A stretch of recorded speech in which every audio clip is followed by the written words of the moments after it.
இறைவனிடம் கையேந்துங்கள், அவன் இல்லை என்று சொல்லுவதில்லை. Really, we are very happy to invite you. Even in this Ramadan month, all the Muslims are doing fasting. நம்ம இந்த fasting பற்றி தெரிஞ்சுக்கணும், ரம்ஜான் பற்றி தெரிஞ்சுக்கணும் அப்படிங்கிற ஒரு காரணத்துக்காக தான் நம்ம கல்லூரியில் இந்த ரம்ஜான் ஒரு கொண்டாட்டத்தையே நான் உருவாக்குறது. ஹிந்துக்காக நம்ம ஃபெஸ்டிவல்ஸ் இருக்குது, பொங்கல் இருக்குது, தீபாவளி இருக்குது. அதுபோல் Christian festivals, Christmas, Muslim festival, Ramzan. Once we have celebrated Muharram as well as Bakrid in our college. This is the fourth time we are celebrating Ramzan. We feel very proud of this event because எப்பவுமே முஸ்லீம் அப்படின்னா இந்த ஈகை திருநாள் அப்படின்ற ஒரு வார்த்தையை சொல்லுவோம் நம்ம இந்த ரம்ஜான். ஏன் ஈகை திருநாள் அப்படின்னு சொல்கிறது, அவங்க இருக்க சொல்லணும். நான் அவங்க வந்தோடனே நான் ரெக்வஸ்ட் வச்சதே சார் கிட்டலாம், நாங்களும் எங்களுக்கு தீபாவளினா நரகாசுரன் இறந்தனா தீபாவளின்றோம், தைப்பொங்கல்னா அந்த ரேடியேஷன்ஸை வச்சு நாங்கள் சொல்கிறோம். அந்த மாதிரி நீங்களும் அந்த ரம்ஜான், பக்ரீத் இதை பற்றின ஒரு இன்ஃபர்மேஷன்ஸ் எங்களுக்கு தெரியும். ரம்ஜான்னா ஹிந்து ஸ்டூடெண்ட்ஸ்க்கு அப்பா கவர்மெண்ட் ஹாலிடே ஒரு நாள் நம்மளுக்கு லீவ் கிடைக்கும். Is it right? பிரியாணி கிடைக்கும். முஸ்லீம் ஃப்ரெண்ட்ஸ் பக்கத்தில் இருந்தாங்கன்னா போட்டு நச்சு பிரியாணி வாங்கி சாப்பிட்ருவோம் நம்ம.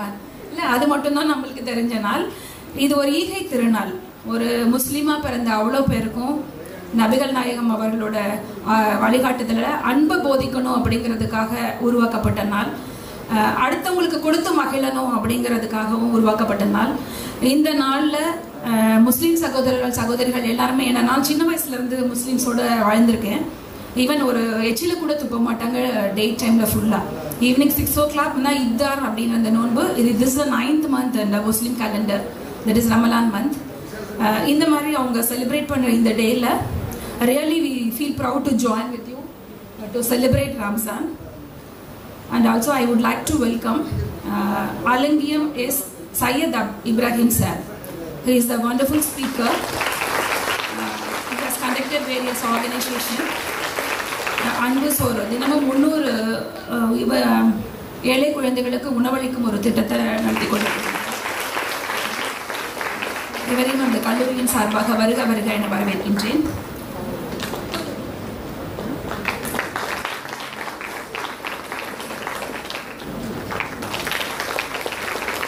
We now request our beloved secretary, Thiru S.D. Chandrasekhar sir, to deliver the presidential address.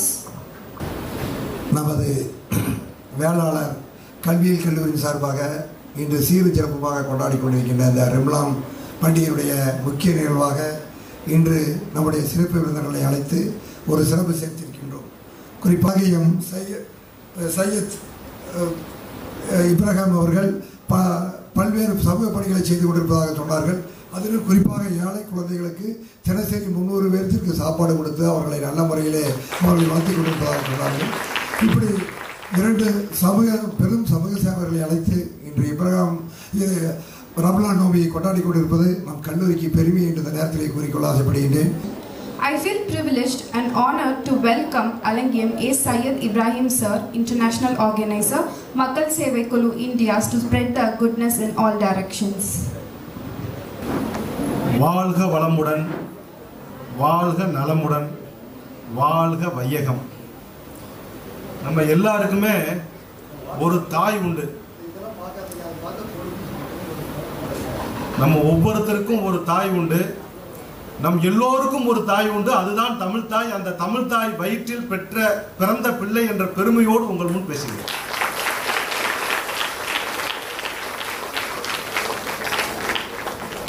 Madam உள்ள வந்த உடனே சொன்னாங்க, மல்லிகா மேடம், சார் உங்களுக்கு இது ஹாலிடே, ஆனால் பெரும்பான்மையான நாங்கள் நினைக்கிறது எங்களுக்கு ஹாலிடே. ஆனால் தயவு செய்து இந்த ஹாலிடேனா என்னன்னு கொஞ்சம் சொல்லுங்க அப்படின்னாங்க. உண்மையை சொல்கிறேன், வயசு எனக்கு 47 ஆச்சு. இந்த 47 ஆண்டுகள் நான் கடந்து வந்த இந்த ரம்ஜானை விட இந்த ரம்ஜான் தான் எனக்கு ஈதாக இருக்கிறது. அதுவும் நம்ம எஸ்டி சந்திரசேகர் சாருடைய மலர்ந்த முகத்திற்கு முன்னால் உட்கார்ந்து அவர்களுக்கு முன்னால் நான் பேசுறதுங்கிறது, இதுக்கு மேலே என்ன ஈதில் எனக்கு சந்தோஷம்னு எனக்கு தெரியல. ஈகை பெருநாள் என்பது நம்முடைய மகிழ்ச்சியை பிறரோடு கலந்து கொள்வது, பகிர்வதை விட வேற என்ன இருக்க முடியும்? என்னங்க உள்ள வரும்போதே கஞ்சி வாசம் அடிக்குது. சாவுலு என்னப்பா பள்ளிவாசலா இல்லை வெள்ளாளர் காலேஜான? சார் 350 பேருக்கு கஞ்சி ரெடி ஆகிட்டு இருக்குது. சரி, உள்ள வந்து உட்கார்ந்தா இறைவனிடம் கையேந்துங்கள் பாட்டு மனப்பாடமா பாடுறீங்க. எனக்கே மனப்பாடம் இல்லை, நீங்க மனப்பாடம் பண்றதை பார்த்தா இதுதான் நம்முடைய இந்தியாவுடைய வேற்றுமையில் ஒற்றுமை காண்பக்கூடிய ஒரே நாடு இந்தியா தான். இது சவுதியில கிடைக்காது, துபாயில கிடைக்காது, உலகத்துல எந்த நாட்டிலையும் கிடைக்காது. எங்க ஊர் அலங்கியம் கிராம தாராவரத்துக்கு பக்கத்துல வருஷம் எங்களுக்கு மாரியம்மன் கோயில் திருவிழா தான். ஏன்னா அப்பதான் பொம்மை வாங்குறீங்க, இப்பதான பொருட்காட்சியெல்லாம் போடுறீங்க. அப்பெல்லாம் எங்க போறது கிராமங்கள்ல மாரியம்மன் கோயில் திருவிழா வந்தா அன்னைக்கு தான் பொம்மை விளையாட்டு, ஊர் சுத்துறது. அதுவும் எங்க அப்பா என்ன செய்வாருன்னா, தேர் வருதுடான்னு சொல்லிட்டு எல்லா தீகிலாம் வச்சு நிற்போம். நாங்களாம் அந்த தேர் வர வரைக்கும் 1 மணி வரைக்கும் எல்லாம் மஃப்ளரை கட்டிட்டு உட்காந்துருப்போம். வந்த உடனே எல்லாத்துக்கும் டீயை கொடுப்பாரு, மிச்சரை கொடுப்பாரு, முறுக்க கொடுப்பாரு. அந்த சந்தோஷத்தை விட என்ன சந்தோஷம் இருக்குது? சந்தோஷம் எல்லாம் மாரியம்மன் கோயில் திருவிழா தான். இது எதுக்கு சொல்ல வரேன்னா, இப்படி ஒரு நாடு உலகத்திலேயும் இல்லை. மாரியம்மன் கோயிலில் போய் நாங்கள் கலந்துக்கிறது, ரம்ஜான் அன்னைக்கு நீங்கள் இஃப்தார் பார்ட்டி வைக்கிறது, இதை விட உலகத்தில் ஒரு சிறந்த உன்னதமான ஒரு தேசம், பாரம்பரியம் மிக்க, கலாச்சாரங்களை மதிக்கக்கூடிய, பண்பாடு மிக்க ஒரு நாடு இந்தியா.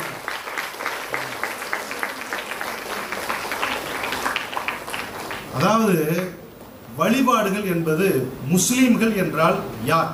ஒரு கேள்வி நம்ம கேட்ட டைம் ஆயிரும். நிறைய பக்கம் கேட்டிருக்கிறேன். முஸ்லீம்கள்னா யார் அப்படின்னா என்ன சொல்லுவாங்க? டக்குன்னு என்ன ஞாபகத்துக்கு வரும்? சார் அவங்க வந்து அரபியில் பேர் வைப்பாங்க. இப்போ டாக்டர் அபுல் ஹசன், அவர் பேர் வந்து அபுல் ஹசன். அது அப்படியே தமிழாக்கம் பண்ணனா சூப்பராக அவருக்கு பொருந்தும். அவர் அப்படியே டிரான்ஸ்லேஷன் பண்ணுறேன் பாருங்க, அதுக்கப்புறம் நீங்கள் கை தட்டுவீங்க. அழகுக்கெல்லாம் தந்தை, அழகுக்கு அழகு சேர்க்கும் தந்தை. ரொம்ப நெருங்கிய என்னுடைய நண்பர். அவர் ஒரு நாளைக்கு 10 தடவை அவங்க வீட்டுக்காரமாட்ட பேசுகிறாரோ இல்லையா, என்கிட்ட பேசிடுவார்.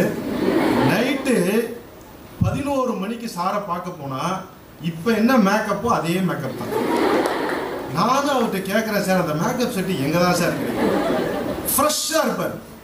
தயவு செய்து ஒன்று சொல்லிடுறேன், இந்த நோன்பு வச்சுக்கிட்டு காலையில் 6 மணிலிருந்து சாயந்தரம் 6 மணி வரைக்கும் நாங்கள் ஒர்க் பண்ணுவேன்னு சொன்னார்ல, அது இந்தியாவில் அவர் ஒருத்தர் மட்டும்தான். தயவு செய்து அவரை நம்பி எங்களை இடம் போட்டுறாதீங்க. 3 மணிக்கு மேலே எங்களுக்குலாம் தள்ளிடும்.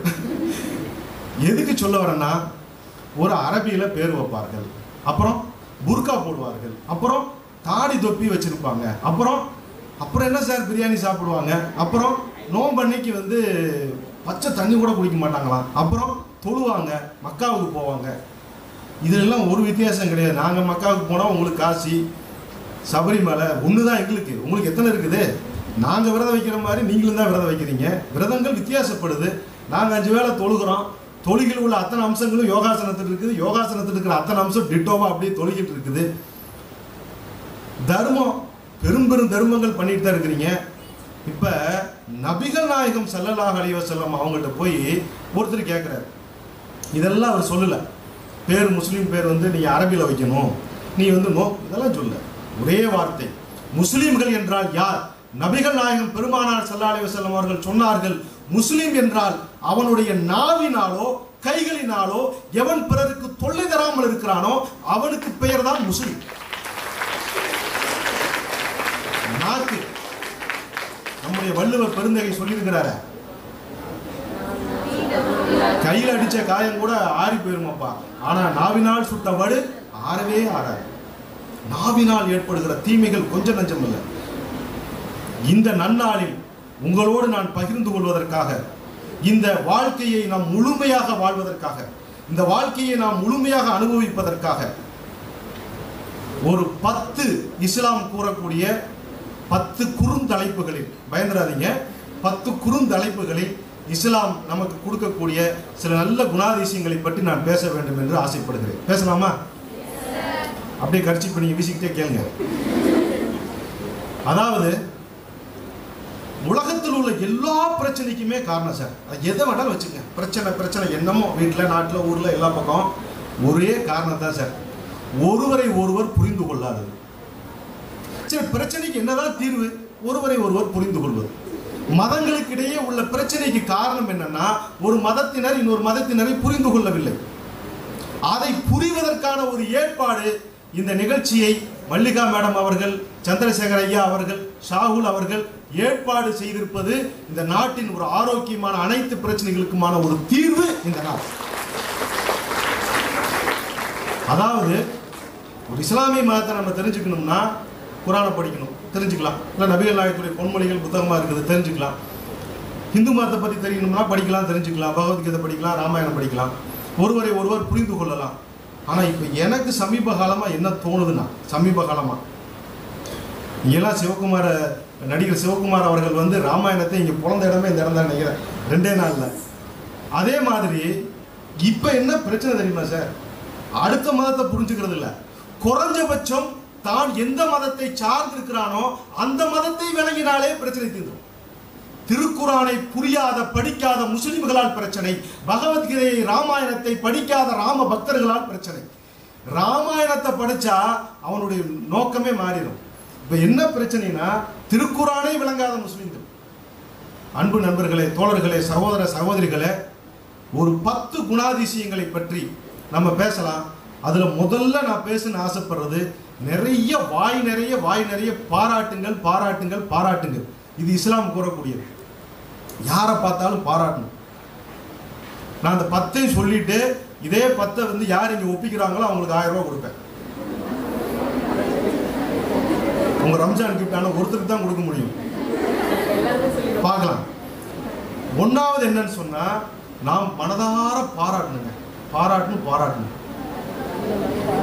பாராட்டுறதுக்கு ஆப்போசிட் என்ன? முறை கூறுவது, புறம் பேசுவது. மிக தெளிவாக குர்ஆன் ஒன்று சொல்லுது, குறை கூறி புறம் பேசி திரியும் ஒவ்வொரு மனிதனுக்கும் கேடுதான். ஒவ்வொரு வயலுள்ளி குள்ளி ஹுமஜத்தில் உமஜா. அரபில எப்ப பார்த்தாலும் வாயை திறந்தா குறை, எப்ப பார்த்தாலும் வாயை பத்தி அடுத்தவரை பத்தி போறோம். அது இல்லாம பாராட்டணும். நான் உங்களுக்கு உங்களுடைய பெற்றோர்களுக்கு ஒரு பாராட்டு ஒன்று சொல்லலான்னு இருக்கிறேன். நபிகள் நாயகத்துடைய பாராட்டு. ஒரு முறை நபிகள் நாயகம் அவர்கள் தன்னுடைய தோழர்களோடு உட்கார்ந்து இருக்கிறாங்க.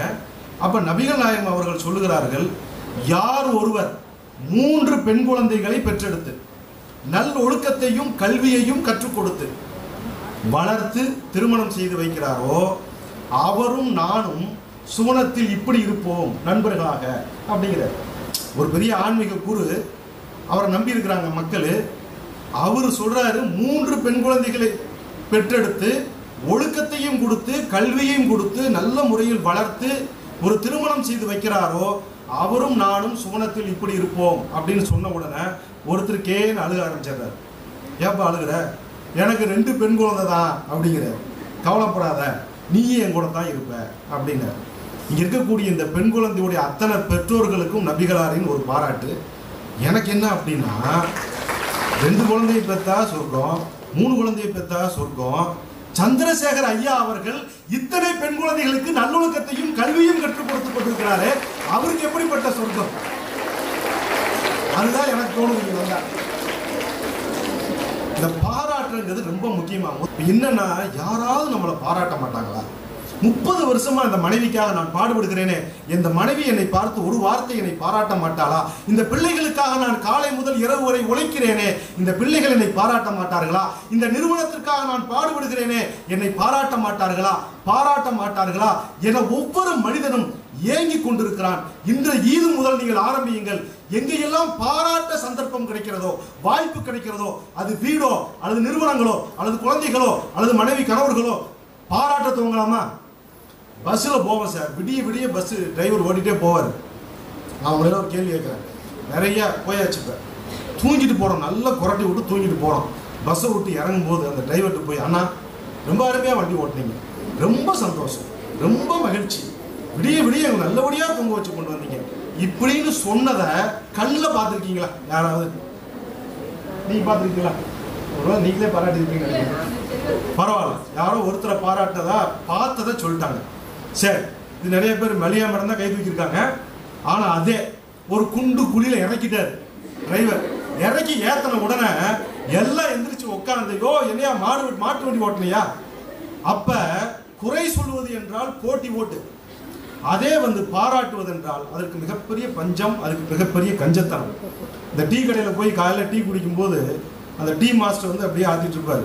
அவர்கிட்ட போய் சார் டீ ரொம்ப அருமையாக இருந்தது மாஸ்டர், பிரமாதம் அப்படின்னு சொல்லிட்டீங்கன்னு வச்சுக்கோங்க. உதாரணத்துக்கு ஒரு எனக்கு ஞாபகம் வந்ததுக்காக சொல்கிறேன். அடுத்த நாள் அதே டீ கடைக்கு போகிறீங்க, டீ கடைக்காரர் அங்கே வந்துட்டு இருக்கிறார். அந்த கஸ்டமர் வராரும்போது பழைய டீ தூளை போட போவார். ஏய் இவன் நம்பாள்றாவன், நேற்று கொடுத்த டீக்கே அந்த பாராட்டுனா இன்னைக்கு போடுறா புதுசாக டீ தூள்னு போடுவார். போட்டுட்டு உங்களை வேடிக்கை பார்ப்பார், குடிச்சதுக்கு அப்புறம் எப்படி பாராட்டுறீங்கன்னு சொல்லி. சரி, இது பாராட்டுக்கு கிடைத்த பரிசு. அதே குறை சொல்லியாச்சு, குடிச்சு போட்டு என்னையா மாட்டு வைக்கிற களி தண்ணி மாதிரி இருக்குன்னு சொல்லிட்டு வந்துட்டீங்க. அடுத்த நாள் நீங்கள் நடந்து போகிறீங்க, உங்களை அவர் பார்க்கும்போது இது சொல்ல மாட்டார், ஆனால் மனசில் என்னென்ன ஓடும் நீங்களே பேப்பர் வச்சு எழுதிங்க. இவனா வந்துட்டானா, ஏன் நாம் வந்து பிறரை குறை சொல்ல வேண்டாம். அப்போ இன்று முதல் நபிகளார் நமக்கு கற்றுக் கொடுத்த முதல் பாடம் அனைவரையும் பாராட்டுங்கள் பாராட்டுங்கள். ஆரம்பிச்சிடலாமா? ரெண்டாவது விஷயம் என்னன்னு சொன்னா, இஸ்லாம் மிக அதிகமாக போதிக்கக்கூடியது பொறுமை, கருணை. நீ எந்த மேடைக்கு வேணாலும் போ, எங்க வேணாலும் பேசுங்க, யார்கிட்ட வேணாலும் பேசுங்க, ஆனா ரெண்டே தலைப்புல பேசுங்க. ஒன்று பொறுமை, இன்னொன்று கருணை. பொறுமை, கருணை ரெண்டு தான் பேசணும். இது சொர்க்கவாதிகளுடைய அடையாளம், இந்த வாழ்வில் வெற்றி பெற்றவர்கள் அடையாளம்னு சொல்லி குர்ஆன் சொல்லுது. பொறுமைனா என்ன? நோயால் ஒருத்தன் கஷ்டப்படுறான்னு வச்சுங்க, அவன்கிட்ட போய் சொல்லுங்க, பொறுமையாக இருப்பான். ஒருத்தர் இறந்துட்டாரு, அவங்க வீட்டுக்கு போங்க, பொறுமையாக இருப்பான். அண்ணன் மேலே கேஸ் போடாமல் விடமாட்டேங்க, பொறுமையாக பொறுமையாக அவசரப்படாத, உன் கூட பிறந்த அண்ணன். இப்படி நீ பொறுமையாரின்னு சொன்னா இந்த உலகத்தில் அமைதி பரவாதா? அடுத்தது கருணையோடு இறக்கப்படும். கருணையோடு இந்த ரெண்டு தலைப்புகளை நம்ம பேசணும். அதாவது நம்ம வந்து மண்ணில் உள்ளவர்கள் மீது நீங்கள் இறக்கப்படுங்கள், விண்ணில் உள்ளவன் உங்கள் மீது இறக்கப்படுவான் அப்படின்னாங்க நபிகள் நாயகம். குறை பேசுறது அப்படிங்கிறது நாம் யாரை பார்த்து குறை சொல்லுகிறோமோ, குற்றம் சொல்லுகிறோமோ, நபிகள் நாயகம் அவர்கள் சொன்னார்கள், அதே குறை உன் வாழ்நாளில் வராமல் நீ மரணம் அடைய மாட்டாய். நீ எந்த குறையை நீ வெளிப்படுத்தினாயோ அந்த குறையை நாளை மறுமையில் உன் குறையை வெளிப்படுத்துவான். கற்பனை பண்ணி பாருங்க. இன்னைக்கு ஒரு ஆளுடைய குறையை நம்ம பப்ளிக்கா பேசும்போது நமக்கு சந்தோஷமா இருக்குது. அதே நம்முடைய குறை நாளை உலகம் முழுவதும் பேசும்போது, நாளை வெளிப்படும் போது அது எவ்வளவு பெரிய வேதனை. அதை நினைத்து நாம முடிந்த வரை அந்த ஒரு குறையே சொன்னா கூட தனிப்பட்ட முறையில் அவங்கள்ட்ட பக்குவமா சொல்லணுமே தவிர ஒருவருடைய குறையை இன்னொருவரோட பேசக்கூடாது. கருணை, பொறுமை. பொறுமைங்கிறது பார்த்தீங்கன்னா இறைவன் திருமறையில சொல்றான், நீங்க தொழுகிறவங்களோட இருக்கிறேன், மக்காவுக்கு போறவங்க இருக்கிறேன்னு சொல்லவே இல்லை. பொறுமையாளர்களுடன் நிச்சயமாக இறைவன் இருக்கிறான். நிச்சயமாக பொறுமையாளர்களுடன் இறைவன் இருக்கிறான். நீங்க பொறுமைனா என்ன? இப்போ நீங்க எல்லாம் உட்கார்ந்துருக்கீங்களா? எல்லாரும் அமைதியா இருக்கிறீங்களா, பொறுமையா இருக்கிறீங்களா?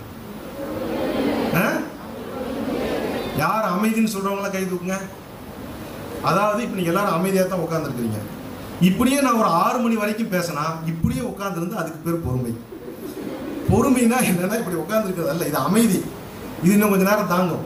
இப்படியே நான் ஒரு 6 மணி வரைக்கும் பேசுறேன்னு வச்சுக்கோங்க, அப்போ உங்களுக்கு ஒரு இது வரும், அதை நீங்க அடக்கும் போதுதான் பொறுமை. பொறுமைனாவே என்னன்னா கோபத்தை அடக்குவதுதான் பொறுமை. கோபத்தை அடக்குவதுதான் பொறுமை.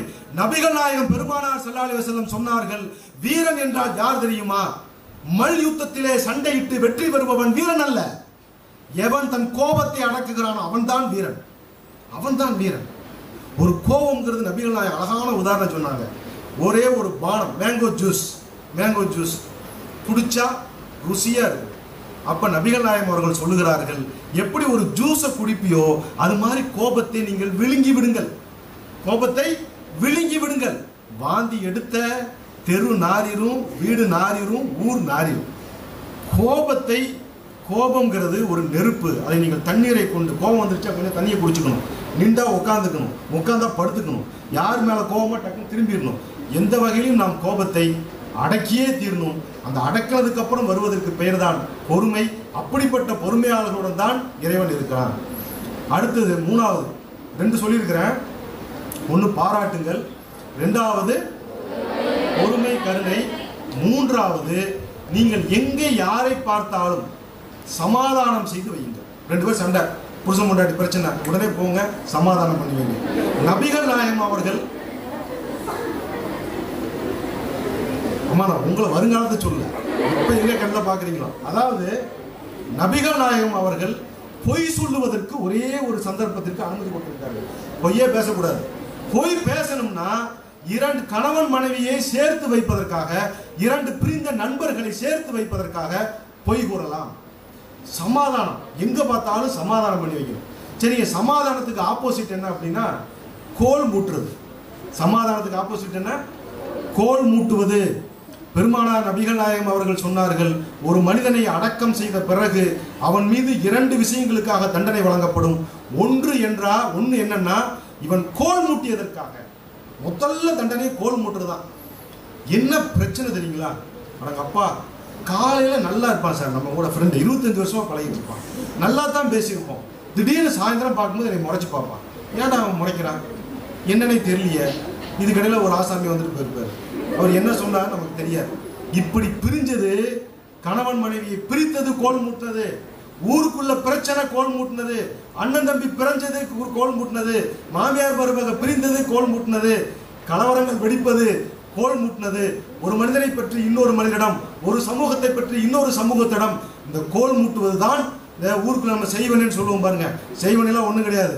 கோல் மூட்டுறதா சூனியம், கோல் மூட்டுறதா செய்வன. என்ன ஆச்சரியம்னு சொன்னா 25 ஆண்டுகள் நம்மோடு பழகி கொண்டிருக்கிற ஒரு நண்பன், அவன்கிட்ட போய் 2 நாள் தான் பழகிருப்பான். அவன் என்னை பத்தி அவன்கிட்ட சொல்லுவான். இவர் என்ன சொல்லணும்? போடா வெளியே. அவன் நானும் அவரு 25 வருஷம் பழக்கம், நீ என்ன சொல்றியா அப்படின்னு சொல்ல மாட்டாங்க. என்னப்பா இல்லையே, நீங்க 2 பேரும் ரொம்ப ஃப்ரெண்டா இருக்கிறீங்க, நான் இப்படி சொல்லிக்கிளி ஏதாவது பிரிஞ்சுருவீங்களோன்னு பயப்படுறேங்களா? ஆனா அப்படிலாம் இல்லை, சொல்லி எதா இருந்தாலும் சொல்லி. டீ சாப்பிட்றியா, மோர் சாப்பிட்றியா?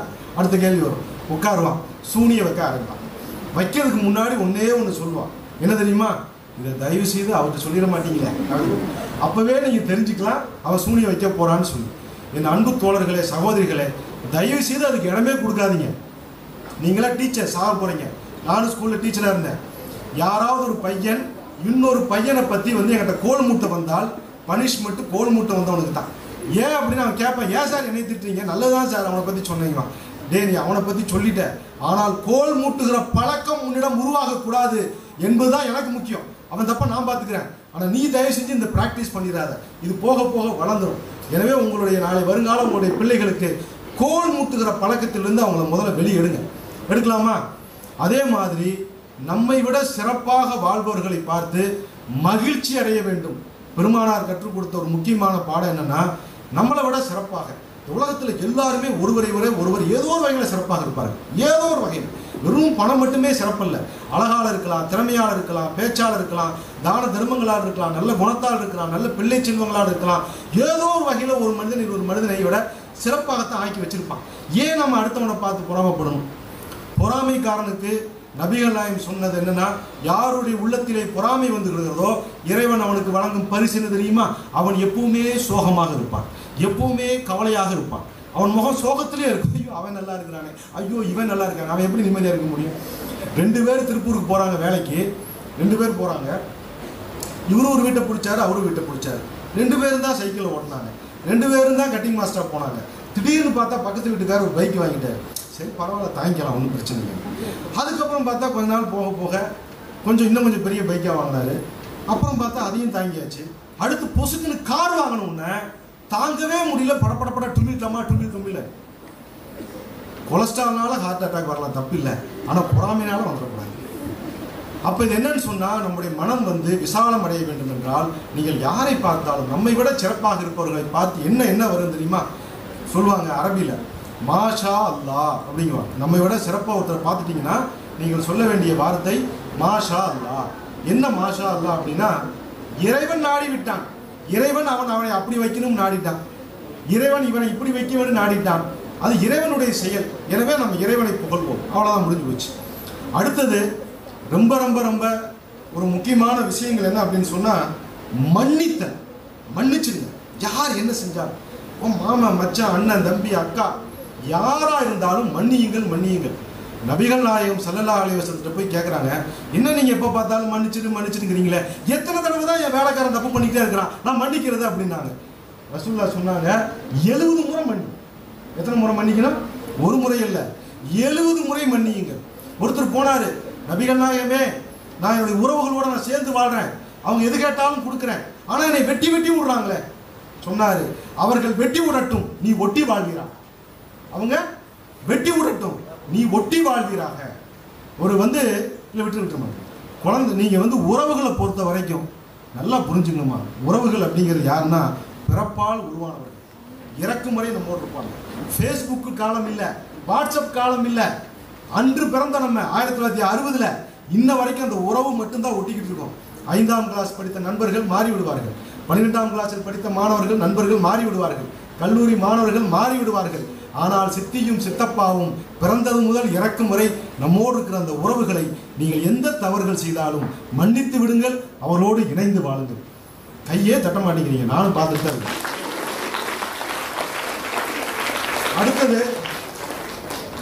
அடுத்தது நேர்மறை பேச்சு. ஒரே பேச்சு தான் ஒருத்தனை சந்தோஷமாக்கும், அதே சமயத்தில் அவனை வருத்தத்துக்கு ஆக்கலாம். எனக்கு ஏற்பட்ட அனுபவத்தை சொல்றேனே. இந்த தொழுகிற பள்ளிவாசல் போய் தொழுவோம். தொழுகும்போது நல்லா அவங்க ஸ்டாண்டிங் போஸ்ட் சில பேர் தொழுவாங்க. கால் வலிக்குதுன்னா கொஞ்சம் பேர் சேரை போட்டு தொழுவாங்க. எனக்கு லாங் ஜேர்னி பண்ணால் கொஞ்சம் காலில் வீக்கம் வந்துடும். அதனால் போய் நான் பாட்டுக்கு ஓரமாக உட்காந்து ஆண்டவனை தொழுகலான்னு உட்காந்துருக்கேன். ஒருத்தர் வந்தார், தம்பி இந்த வயசுலேயே உட்காந்துட்டியா அப்படின்னு. கால் வலிங்க, அதை ட்ராவல் பண்ணுறது என்ன பாவம் செஞ்சீங்களோ, முடிஞ்சா நிம்மதியே முடிஞ்சு போச்சு. ஏன்னா நான் பாட்டு நிம்மதியாக தானே உட்காந்துருந்தேன். இப்போ இன்னொருத்தர் வராது, அதுவே வேற விதமாக கேட்குறாரு. நல்லா பாருங்க, என்ன தம்பி உட்காந்து தொழுகிறீங்க, கால் வலிங்க. கவலைப்படாதீங்க, நீ ஏதாவது ஒரு சின்ன சின்ன பாவம் செஞ்சிருந்தா கூட ஆண்டவன் இந்த கால் வலி வச்சு உங்களை மன்னிச்சிடுவான். அட பரவாயில்லைங்க, ஓரளவு கணக்கு டேலி ஆகுது. அதாவது பெருமானார் நபிகள் நாயகம் அவர்கள் நோயாளிகளுக்கு எப்படி ஆறுதல் சொல்லுவார்கள் என்றால், நோயாளிகளுக்கு ஒரு ஆறுதல் சொல்லணும்ல. உடனே கவலை இருக்கு, அவனை போய் என்ன பாவம் செஞ்சவன்னு சொன்னா, 2 பேருமே நம்மளை பாவம் செஞ்சு கன்ஃபார்ம் பண்ணிட்டான். 2 பேருமே ஆக மொத்தம் நீ பாவம் செஞ்சிடாங்கிறது கன்ஃபார்ம். ஒருத்தன் பாசிட்டிவ், ஒருத்தன் நெகட்டிவ். ஆனால் நபிகள் நாயகம் சொன்னது பாசிட்டிவாக, நாளை மறுமை நாளில் நோய்க்காக பொறுத்து கொண்டார்கள் அல்லவா, நோயை சகித்து கொண்டார்கள் அல்லவா, வறுமையையும் நோயையும் சகித்து கொண்டவர்களுக்கு இறைவன் வழங்குகிற பரிசுகளை பார்த்துவிட்டு நோயே வராதவன் சொல்லுவானா, எனக்கும் நோய் வந்திருக்கலாமே அப்படின்னு சொல்லுவாங்க. திருக்குரான் சொல்லுவது வறுமை வரும், நோய் வரும். வறுமையும் நோய் வராதவங்க எந்த சமுதாயம் எந்த காலத்திலும் இல்லை. ஆனால் அதை பொறுத்துக்கும், அதை சகித்துக் கொள்வது உயர்ந்த செயல். அதே மாதிரி நேர்மறையாகவே பேசுவோம். எது பேசினாலும் முடிஞ்ச வரைக்கும் உறுதியில் சொல்லுவாங்க, தோளோ ஃபிர் போலோ. உங்களுடைய வார்த்தைகளை நீங்கள் பேசும்போது அளந்து அளந்து பேசுங்கள், அளந்து அளந்து பேசுங்க. நபிகள் நாயகம் அவர்கள் சொன்ன அற்புதமான உதாரணம் அந்த நாக்கு அடக்கிறதா. சுருக்கமாக சொன்னாங்க, யார் ஒருவர் 2 உதடுகளுக்கு இடையில் உள்ள நாவை பாதுகாக்க பொறுப்பேற்றுக் கொள்கிறாரோ அவரை நான் சொர்க்கத்துக்கு அனுப்ப நான் பொறுப்பேற்றுக் கொள்கிறேன். 2 நாக்கு, இந்த 2 உதடுக்கு இடையில் உள்ள நாக்க, அதாவது நபிகள் நாயகம் சொன்ன இன்னொரு சூப்பரான உதாரணம், தினசரி உடலில் உள்ள அனைத்து உறுப்புகளும் நாக்கிட்ட கேட்குமா, நாக்கே தயவு செஞ்சு எதையாவது நீ பேசிட்டு போய் உள்ள உட்காந்துக்குவ, அடி எங்களுக்கு தான் உழுகுது, நல்லா இருப்ப மகராசனா, எதையாவது போட்டு விட்டுறாத. இது ஒவ்வொரு நாளும் இந்த உடல் உறுப்புகள் நாக்கிடம் பிரார்த்தனை செய்கிறது, வேண்டி கேட்டுக்கொள்கிறது, கெஞ்சுகிறதுன்னு சொல்லி நபிகள் நாயகம் அவங்க சொன்ன ஒரு விஷயம் இது. அதே போல விவாதங்களை தவிர்த்துங்க, ஆர்குமெண்ட்டே பண்ணாதீங்க. மிகப்பெரிய ஒரு ஞானி இமாம் கசாலி ரஹ்மத்துல்லாஹி அலைஹின்னு சொல்லக்கூடியவர் மிகப்பெரிய புத்தகத்தை எழுதினவர். அந்த புத்தகத்தில் இருக்குது. அந்த புத்தகத்தில் நான் படித்தேன். அவர் என்ன சொல்றாருன்னா, நான் அறிவாளிகளுடன் தர்க்கம் செய்தேன், அறிவாளிகளுடன் தர்க்கம் செய்தேன், வெற்றி பெற்று விட்டேன், முட்டாள்களோடு பேசி நான் தோத்து விட்டேன்கிறார். பெரிய அறிவாளிக்கு அந்த நிலைமை. நாம போய் ஒரு ஆள்கிட்ட பேசும்போது ஆர்குமெண்ட் உருவாகுதான்னு பாருங்க. ஆர்குமெண்ட் உருவானால் அழகான முறையில் நமக்கே இருக்குது, வாழ்க வளமுடன் வாழ்க நலமுடன் சொல்லி ஒதுங்கிருங்க. ஏன் அப்படின்னா, நீங்கள் ஆர்குமெண்ட் விவாதம் இருக்குது, விதண்டாவாதம் சரி, பேசும் பொழுது ஒருவேளை நீங்கள் வெற்றி பெற்றாலும் கூட, நீங்கள் ஜெயிச்சிட்டா கூட ஒரு நண்பனை இழந்து விடுவீர்கள், ஒரு உறவை இழந்து விடுவீர்கள். எனவே தயவு செய்து தேவையற்ற விவாதங்களை நாம் தவிர்க்கணும். ஒன்று பாருங்க, பாராட்டு, அப்படி சொல்லுங்க. 2 பொறுமை கருணை. 3வது பிறருடைய நலத்தை பார்த்து மகிழ்ச்சி, எல்லாரும் நல்லா இருக்கிறாங்கப்பான்னு சொல்லி மகிழ்ச்சி அடைகிறது. 4வது நேர்மறை சிந்தனை, பாசிட்டிவ். 5வது வாக்குறுதி கொடுத்தா காப்பாத்துறது. வாக்குறுதி கொடுத்தா, வாக்குறுதியே கொடுக்காதீங்க, கொடுத்தா காப்பாத்துங்க. அடுத்தது எல்லாரையும் சமாதானம் செஞ்சு வைங்க. 6. 7வது விவாதத்தை தவிர்த்து விடுங்கள். 8வது பணிவு, சொல்ல மறந்துட்டேன். பணிவு. நபிகள் நாயகம் அவர்கள் சொன்னது விஷயம் என்னன்னா, எதாச்சும் ஒன்றை வச்சு எதையோ நான் பெரிய வீடு கட்டிட்டேன், பெரிய கார் வாங்கிட்டேன், நான் தான் அழகானவன், நான் தான் திறமையாளி, நான் தான் படிப்பாளி அப்படின்னு சொல்லி நீ நினைச்சா உள்ளத்தில் ஒரே ஒரு பெருமை, ஈகோ தான், வேற ஒன்றும் இல்லை, பெருமை. யாருடைய உள்ளத்தில் அணுவளவேனும் பெருமை இருக்கிறதோ அவன் சுமணம் அல்ல, அந்த சுமணத்தின் வாசனையை கூட நுகர மாட்டான். உள்ளத்துல பெருமையே வரக்கூடாது, பணிவு. அடுத்தது மன்னித்தல். 9, 10வது திருக்குறள் வாசிங்க பார்க்கலாம். யார் பார்த்து சொல்றீங்கன்னு சொல்லி பார்ப்போம். யாராவது சொல்றீங்களா? கை தூக்கி பார்க்கலாம். யாராவது ஒருத்தர்.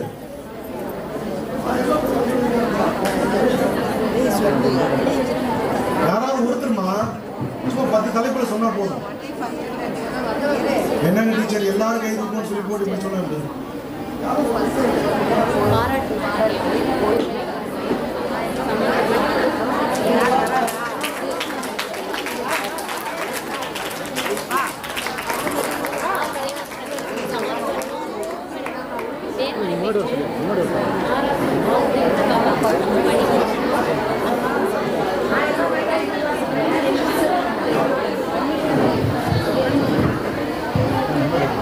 Good afternoon, sir. Sir, first one, எல்லாரையும் பாராட்டணும். செகண்ட் ஒன், பொறுமையாகவும் கருணையாகவும் இருக்கணும். தேர்ட் ஒன், மற்றவங்க ஏதாவது சண்டை போட்டிருந்தா போய் சமாதானப்படுத்தணும். ஃபோர்த் ஒன், நேர்மறையான சிந்தனை. ஃபிஃப்த் ஒன், மற்றவங்களை பார்த்து நம்ம மகிழ்ச்சியாக இருக்கணும், பொறாமப்படக்கூடாது. சிக்ஸ்த் ஒன், விவாதம் பண்ணக்கூடாது. செவன்த்து, பணிவாக நடந்துக்கணும். அப்புறம் எயித் ஒன் வந்து வாக்குறுதி கொடுத்தா நம்ம வந்து அதை காப்பாற்றணும், இல்லைன்னா கொடுக்க வேணாம். நைன்த் ஒன் வந்துட்டு பணிவா இருக்கணும். 10th ஒன் வந்து திருக்குறள் வந்து படிக்க சொல்லி சொன்னார் சார்.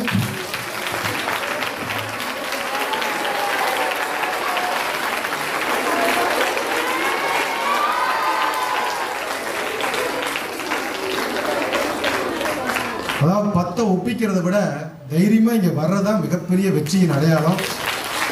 நாம எல்லாரும் சேர்ந்து பாராட்டி பார்க்கலாம். கை கடித்தா இருக்கணும், ஓயக்கூடாது.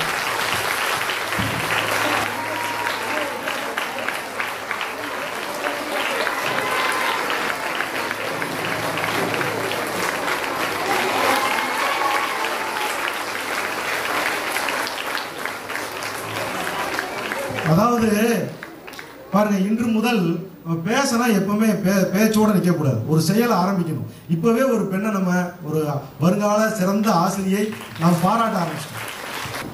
நம்மளுக்காக நம்மளிடையே வருகை புரிந்த முஸ்லீம் சகோதரர்களுக்கு நம்ம அனைவரும் எழுந்து நின்று கரகோசையுடன் அவர்களுக்கு ரமலான் வாழ்த்துக்களை தெரிவித்துக் கொள்வோமாக.